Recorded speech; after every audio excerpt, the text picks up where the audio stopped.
Welcome all. Well, Kristen Welker, the breaking news at the moment. The president is going to the border to see for himself on Thursday.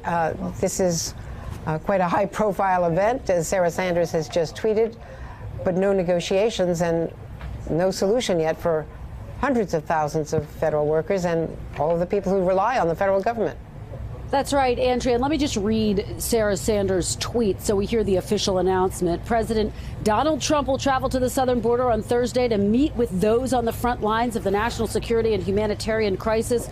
More details will be announced soon. It's not sure what format that will come in, Andrea, because there's no press briefing scheduled for today, and there are no events on the president's official schedule, public events. As you point out, he is going to get a briefing, a presidential briefing later on today. Now, the big question, is this move anything more than aimed at turning up the heat on Democrats? President Trump has been sort of planning this for quite some time, and clearly the optics will be powerful as the president visits the border.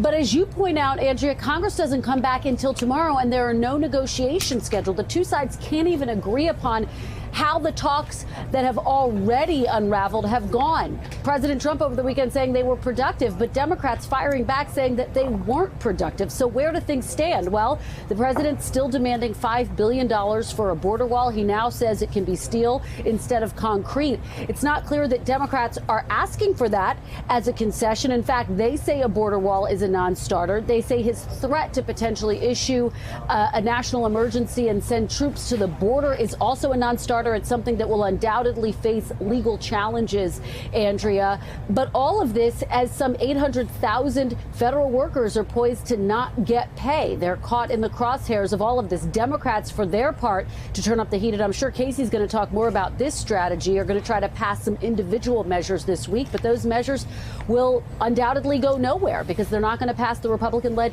Senate, Andrea. Hey there, I'm Chris Hayes from MSNBC. Thanks for watching MSNBC on YouTube. If you want to keep up to date with the videos we're putting out, you can click subscribe just below me or click over on this list to see lots of other great videos.